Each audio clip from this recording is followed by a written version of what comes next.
what do you view as the largest risk to Tesla right now?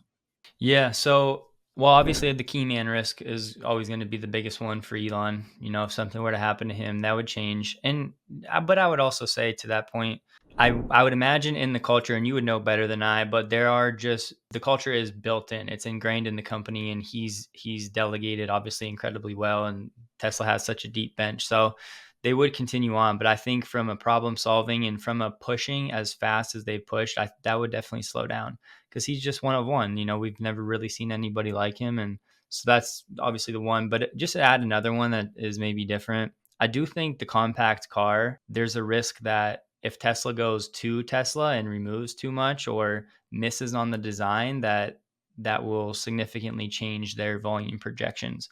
So to date, they've given us every reason to believe that they hit home runs each time they swing with their vehicle launches. But this one is a little different because it's a mass market vehicle, but they've also talked about this robotaxi platform. So if they start removing too much, I think about stocks or whatever, and they make it so minimalistic that it doesn't appeal to the masses, or the design, like if they lean toward a cyber design that's a little more controversial than a Model 3, which is maybe more acceptable, that could also change. So to hit the figures that they want to do with this car, it just has to be just right.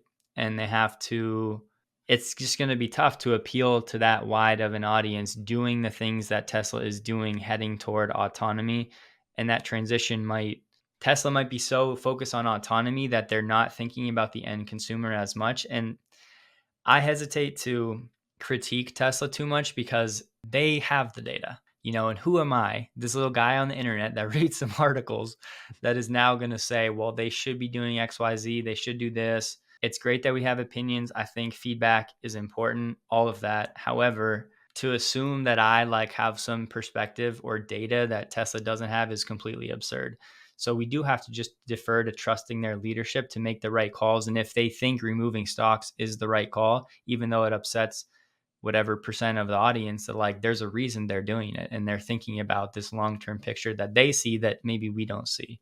Yeah. So yeah, to tie this one up, I would just say the next gen platform, if they do something too Tesla-ish and it doesn't appeal to the masses, that would be a risk that they would have to then adapt from. But outside of that, I would say financially, they're in such a good position. They're generating free cash flow every quarter.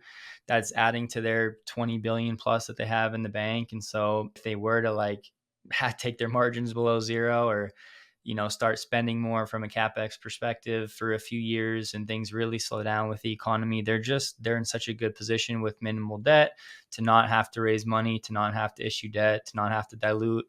I don't really see any financial risk for them because they're in such a good spot. So yeah, those would be my two. What about you? Okay.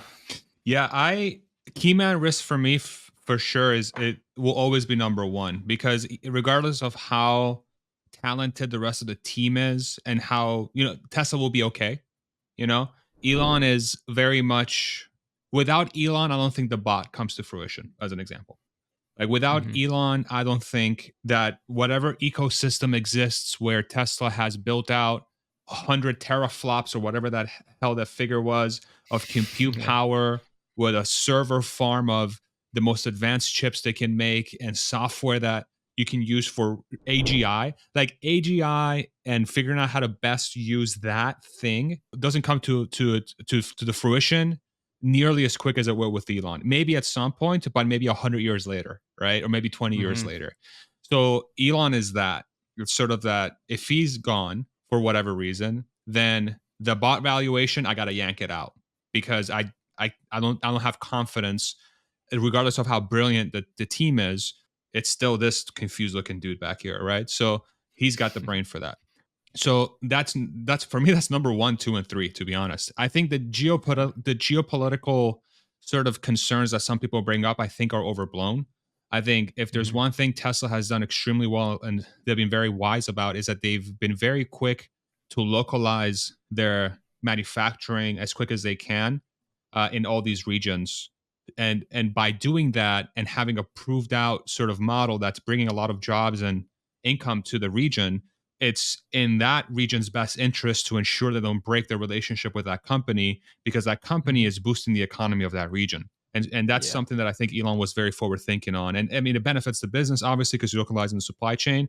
But then in China, and that's why he built in Shanghai, so that you can be friends with China, so that they don't come and freaking destroy you, or try to make it very difficult for you to get in later, or maybe they, I don't know, there might be some shenanigans there or whatever else. So that was very Hmm. smart. So from that perspective, I think those concerns are overblown. If the economy were to tank, to your point, balance sheet is rock solid, basically no long-term debt, free cash flow while they're growing. They could just say, okay, pause all the build outs. Let's just focus on making the cheapest possible cars, $0 spending capex, just crank them out, crank them out, crank them out, crank them out. We'll go crazy lean, like even leaner than we are now for 2 to 3 years. We'll go to zero margin, and we'll just make sure the cash balance stays exactly the same every quarter. And that's what we do Hmm. every single quarter until hopefully the economy doesn't collapse fullest and the only thing that exists are Tesla cars. Yeah. So hopefully Yeah. we'll reach True. that point. So from that Yeah. standpoint, yeah, the stock price is going to get absolutely destroyed for sure, but it will recover.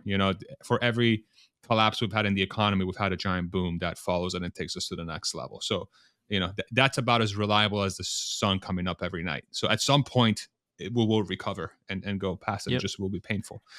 The one point you brought up with the compact car, which I found very interesting, and I think I disagree with you a little bit, is that I think the compact car is not really reliant on what it looks like or what features it has. If you can hit a certain number per month, because most car shoppers and buyers are monthly payment folks.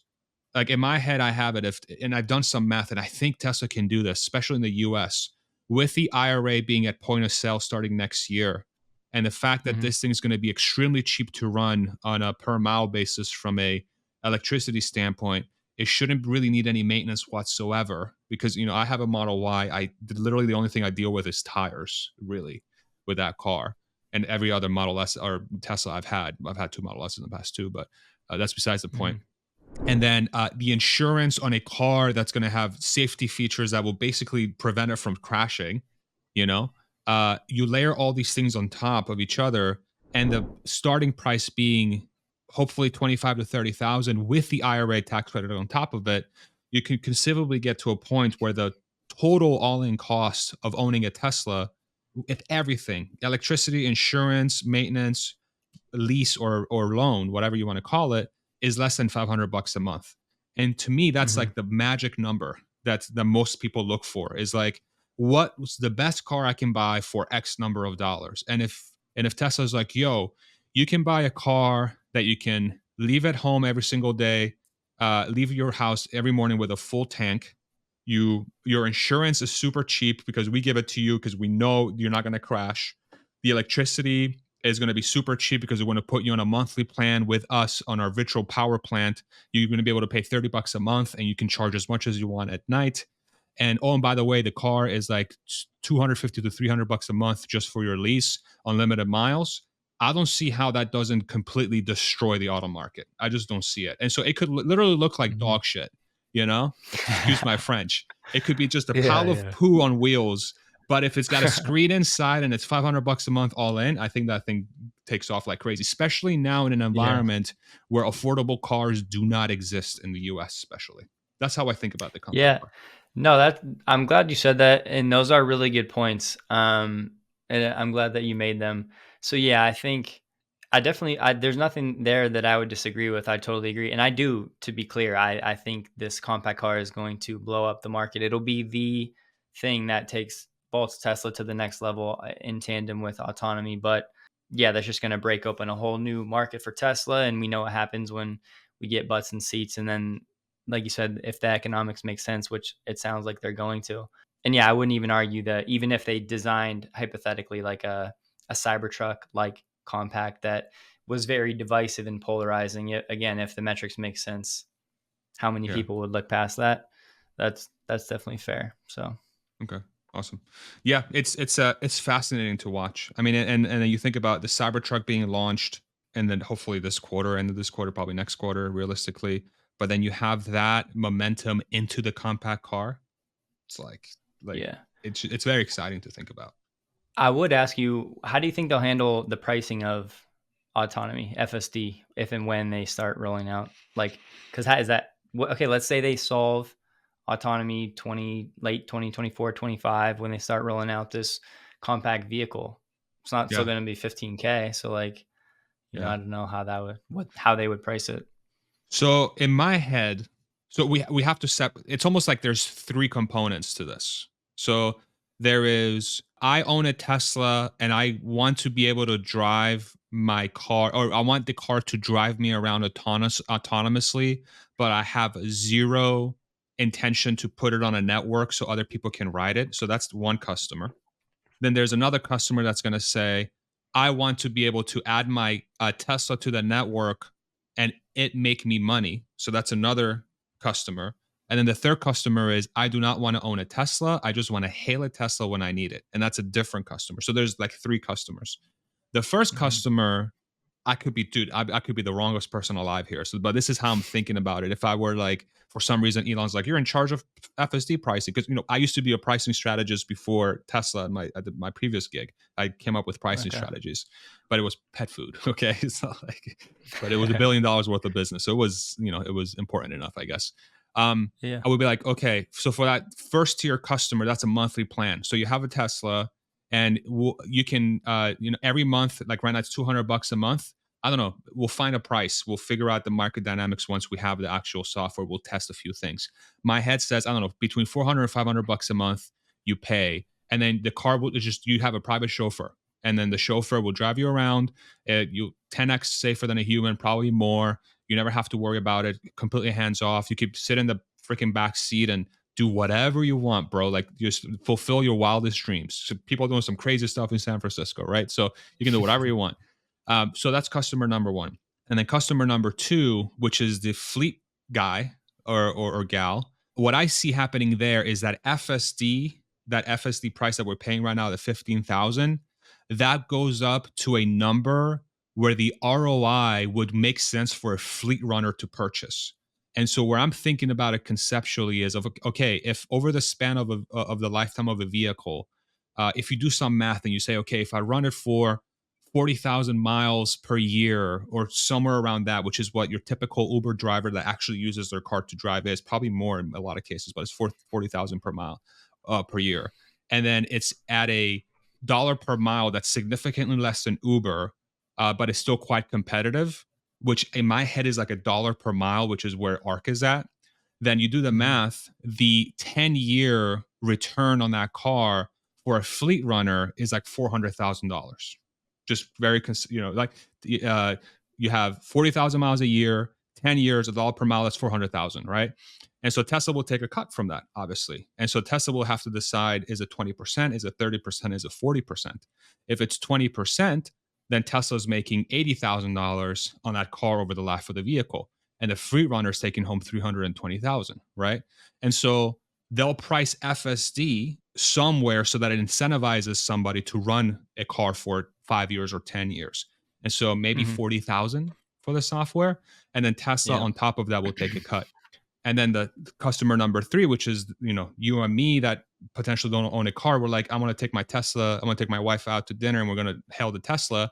We'll hail the Tesla for $1 per mile. And it will be, I don't know, half the price, probably much lower over time than an Uber or a Lyft. And then we never have to worry about a car ownership. We just hail that Tesla and it takes us places. And the fleet runner gets 80% or 70% of the cut. And then Tesla keeps the rest. That's how I'm thinking about Yep. it. Does any of that make sense? Yeah, of course. No, it makes a lot of sense because my number has always been around 40 or 50,000 for Mm, FSD when autonomy is here. And yeah, I like how you kind of parse that out. And again, it will always boil down to economics. And again, I just wish we had more of a sense of how they're going to handle that, and yeah. what it looks like from from the consumer side, what type of optionality they have. And so it'll be cool to watch for sure. Yeah, it's gonna be fascinating. It's gonna be fascinating to watch for sure.